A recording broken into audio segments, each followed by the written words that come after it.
Yo, what's up? Welcome back. Dito po si Denry Gadoy TV Sports. Well guys, ang ating pag-uusapan ay ito pong Han Misi trade daw po, no? At ito pong Arvin Tolentino na naman ang nililink nila sa Barangay Nebra. Ano masasabi ni Doy TV dyan?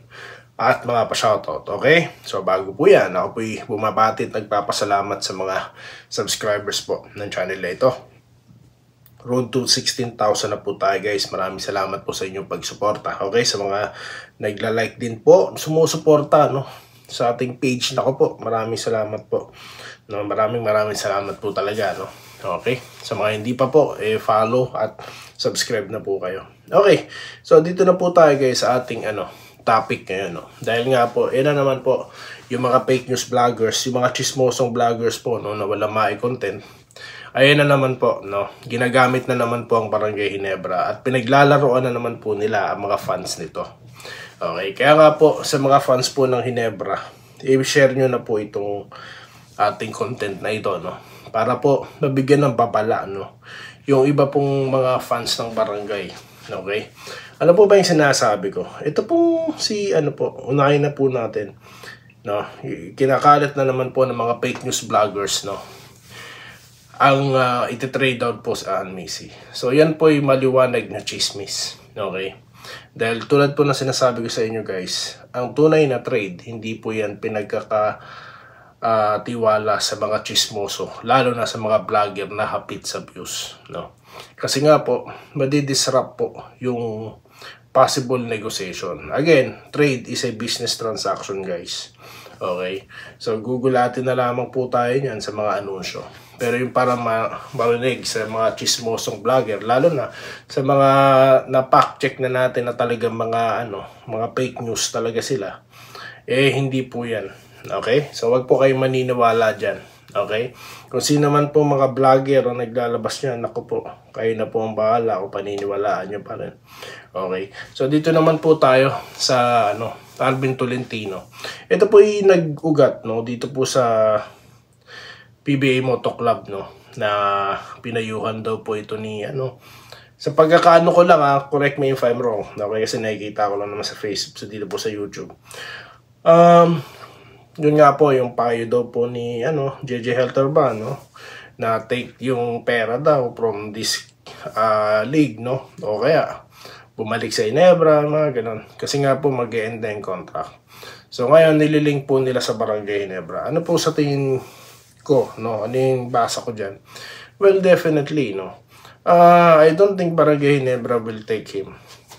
Alam nyo guys, nakita nyo naman yung laro niya last time. Kung talaga pong malakas siya, dapat po mabitbit niya yung Northport ngayon sa panahon ngayon ng All Filipino Cup. Yun po yung paniniwala ko dyan. Lumakas lang po yung Northport kasi nga po may import. At ang import po is nag-complement po sa place nila. Nag-complement sa kung ano man pong mga posisyon nila at capability nila. Ngayon po, kung wala yung import na yan, di sana, hindi po ma-unlock yung mga skills nila. Para pong walang iniwan yan sa Golden State Warriors, nakita niyo po kung paano na-unlock si Kyrie Irving. Layo. si Andrew Wiggins, di po ba? Di ba? Gumanda yung laro niya. Okay? Ang galing niyang depensa hanggang sa nag-champion sila. Di po ba? Ngayon, sino po sumunod? Si Butler. Di po ba? Sa Miami Heat, marami siyang natulungan mga players doon, mga nag-improve. Di po ba? Mga undrafted player. Di ba? Nadala niya pa nga sa conference finals, Eastern Conference Finals ang Miami. Tignan nyo naman po Miami ngayon. Di po ba? So, ganun po talaga. May mga player po na nako-complement yung ibang mga players. Kumbaga, na-unlock yung skill nila dahil sa tagline nilang talento. Okay? Yan po yung nakita natin sa Northport.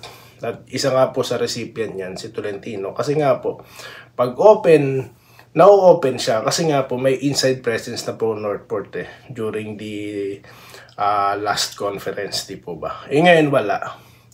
Dapat mapatunayan niya talaga na talagang siya, na he's the best player of the conference talaga. Di ba dito sa All Filipino? Yun lang naman po yung sa akin. Ngayon, kung may mga offer po talaga sa kanya, that's good, no? That's good for him. Dapat talaga kunin niya yan, guys. No, I don't know bakit pa siya kumukuha ng mga opinion, no? Di ba? It's a once in a lifetime opportunity yan. Why not? Di ba? So, yun po yung aking masasabi yan. Ngayon, para po makuha siya ng Ginebra, di po ako naniniwala dyan, no? No, yan na naman po mga malilikaing fake news vloggers, mga chismoso, no? Huwag po kayong maniniwala sa mga yan. No, dahil kung totoo pong may negosasyon dyan, hindi po yan aalingasaw. Okay? Di ba, nagulat na nga lang tayo, nasa Ginebra na si Rosario, di po ba? Di po inanusyo kung kailan siya pinapirma, di po ba? Pero tayo, sabi ko sa inyo, no, ako yung nag-iisang vlogger na nagsasabi sa inyo, huwag kayong maniniwala hanggat hindi pa kumpirmado. Di po ba? Ayan, nagulat na lang tayo, biglang nag-surface. Actually, ini-expect na po natin yun. Di po ba? Ini-expect na po natin kasi nga, yung Ginebra po talagang kailangan nila ng big man at available nga ito si Rosario, no? Ngayon naman po, hindi naman tayo nagka-clamor for another wingman. Ang dami po tambak po, nasa aparador ng iba So yan po paniniwala dyan. Kaya po kayo maniniwala sa mga garantisado, no, na fake news vloggers. Ang dami pa rin pong views na mga yan. Dahil nga po kasi, very interesting yung topic no.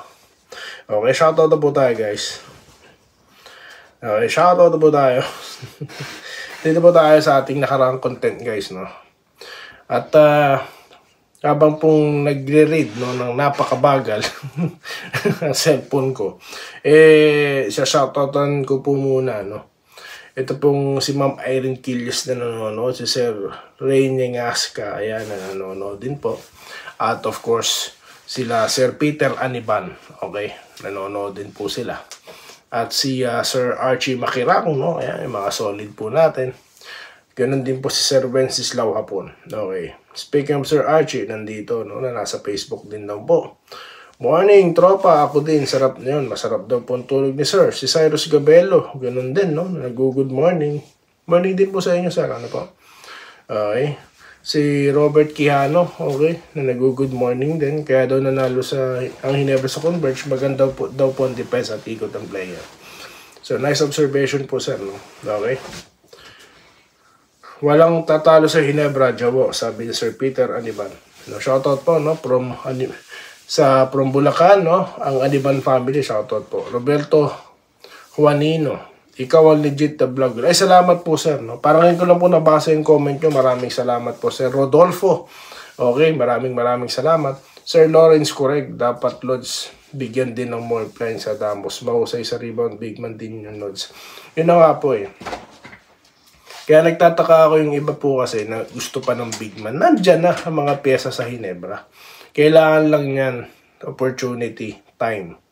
Okay, din, makukuha pa ng mga geologs po yan, corny po yan, no? Kaya di ko po ina-entertain yung mga ganyang, no? Galawang week po yan, no? Week po yan. Kuha pa ng malaki, nandyan, ang dami na Okay, Judith Dico, dapat pa ba ipagpatuloy ang laban natin sa ibang bansa? Dahil di pa naglalaban, panalo na din sila, di ba? Yung sa boxing po, no? Top rank po kasi, no? Ako po, kaya nga po ako talaga, sabi ko sa inyo, natalo si Pacquiao kay Jeff Horn nun. Nasa nagretiro na po si Pacquiao, no? Hindi na po ako halos nanonood ng boxing. Kahit nga sabi ko sa inyo, itong channel na ito is boxing din po yung tinatopic ko. Kaso, alam nyo guys, naghahanap po kasi ako ng player like Pacquiao no? Naumpisa hanggang katapusan. Rat-ratan po talaga, hindi titigil ng knockout. Pero kung mga simpleng... Kaya ganun po guys, no? Kaya ako din ako nag-aano sa boxing, no? Lalo na pag God gina-judge, mahirap po yan. At least ang basketball po guys, no? Dayain man na referee, basta shooter yung kalaban, no? May laban, di po ba? Okay, di tayo. Andesito Lantasun na nag-good day. Idol, doy, sana tuloy na panalo ng Ginebra. No, tingin ko sa inyo. Ma'am Minerva Java, hello po Sir Doy TV. Looking forward for another Gene Kings victories. Stay happy, healthy. Salamat po. Safe always. Eduardo Refuerzo, idol nanalo TNT. Iyak pa din mga fans. Vincent Nava, good day. Ginebra, matindi ang TNT, tambakang Merado. Sabi sa inyo, magbabounce back yung mga yan guys. Wenceslao Hapon, good morning boss, good luck sa laro ulit ng Ginebra. Willie Bardahe, good morning sir, election day, vote wisely. Nakaboto na po ba kayo guys? Idol, parang nahihinaan ako kay Malonzo kasi tignan mo laro niya sa painted halos kaya niya makabantay sa kanya, takot.